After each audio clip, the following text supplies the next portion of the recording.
So yun po mga idol, no? Yan. Night spur fishing po tayo. Diyan nakakita po tayo ng bula. Yan. Nabayaan lang po natin kasi medyo maliit pa po siya. At medyo malabo po yung tubig natin ngayon. Yan. Ito po ay ano po natin to. Late upload. Yan. Mga bidyong na pondo lang po sa ano natin. Memory card. Yan. Diyan po nakuha po tayo ng good size na tilapia. Masarap sa prito. Yan. At kitang-kita nyo naman po yung kaibahan, no? Medyo malabo talaga yung tubig mga idol. At dito po hindi po kalakihan yung mga isda dito, no, sa spot na napuntahan po natin ngayon.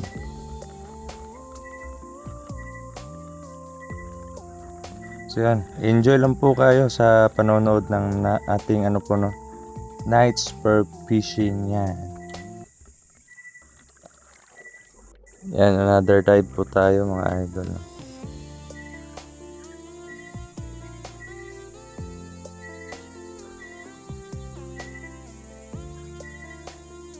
Hanap na po tayo. At medyo matumal po yung isda dito mga idol. Yan, may good size po na tilapia. Tuhog kang tilapia ka. Yan. Pandaragdag, parang ano po, pang dagdag dun sa pang prito po natin.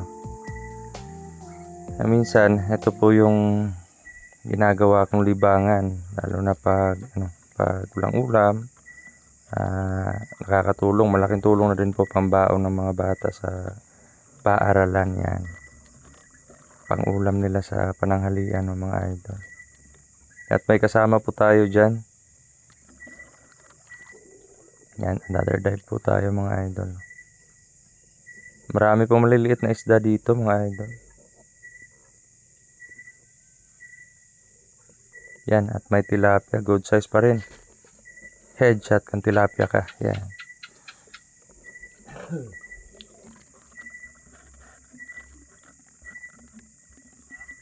Yan, isang good size na tilapia pa rin at natamaan natin yung sentido niya mga idol, no? Sentido ba yung tawag yun sa Tagalog? At pasensya na din po kayo sa sa voice over natin kasi hindi pa tayo sanay. So yun, reload muna tayo. DIY na lang po itong gamit natin, no? DIY na pana. Yan, another dive po tayo mga idol.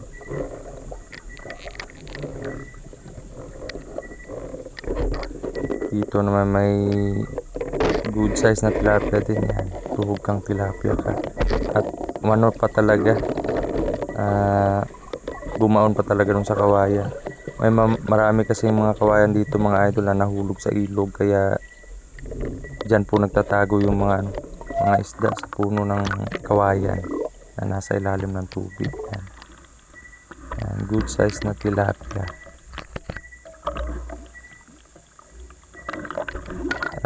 Dito po sa spot na napuntahan namin mga idol is hindi po kalakihan yung mga tilapia, pero minsan po nakakahuli po kami dito ng yung tig-isang dangkal na tilapia. Tsaka may mga karpa din po dito.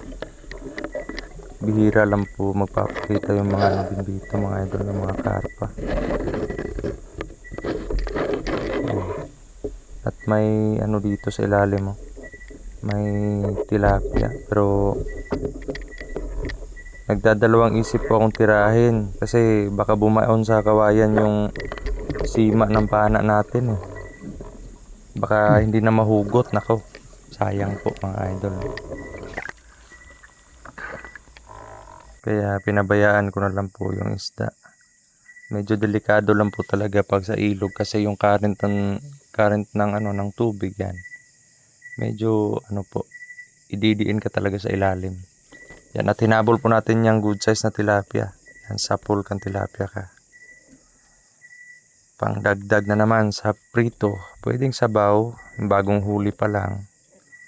Pang sabaw, prito, at paksiw, yan, pwede po yan. Pwede ding ihawin yung malalaki.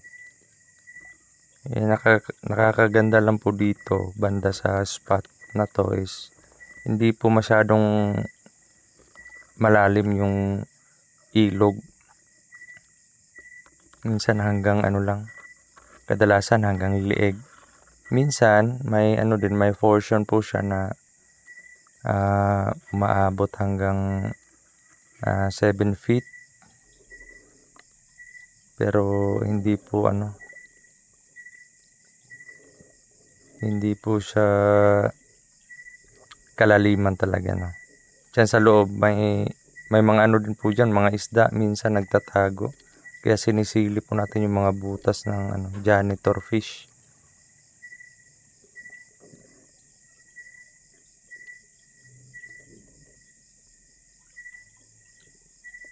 Yan, hanap lang tayo mga idol.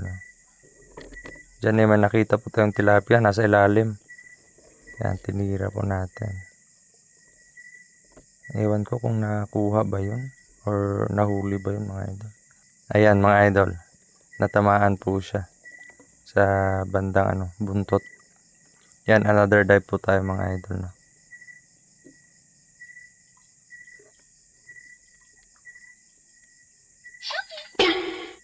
Yun, may Shopee dito sa ilalim ng tubig mga idol. Nako.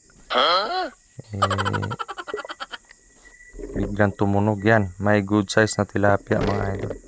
Yan, sapul kang tilapia ka. Nako, napakasarap pa naman nito mga idol pag bagong huli. Manamis-namis yung niya, sabaw. Pag tinula mo. Yan. Sa mga ganyang size po ng tilapia, marami pa po yung buto or yung maraming tinik.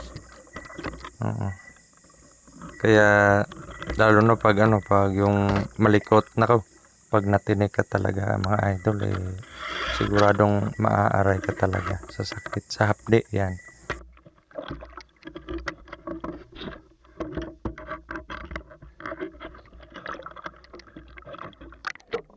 Dito po nakita po tayo ng isang hito. Medyo lang po siya. Hitong tabang, medyo mailap. Pero hinanap ko po siya dyan para para nagbabaka sakali na makuha natin.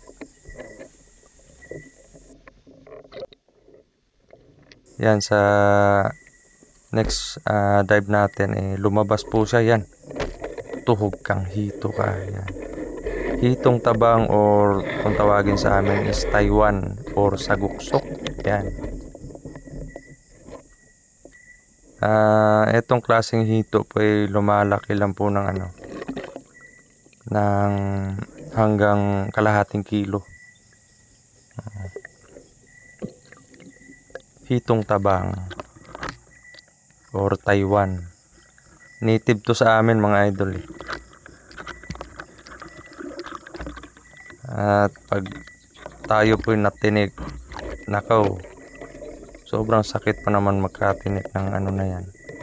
Mamamaga talaga yung kamay mo dyan pag natusok ka mga idol. Sobrang hapdi.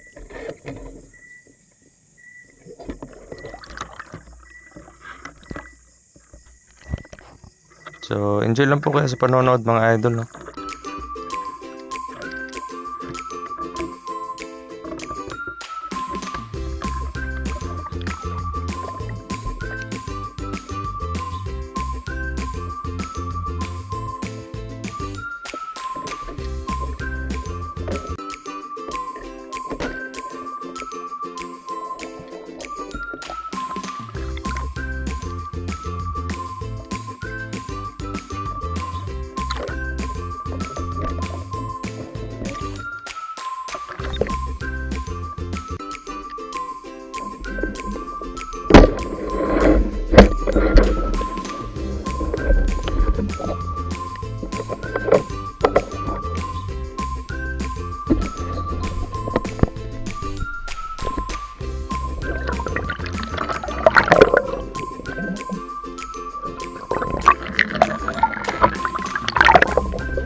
Yung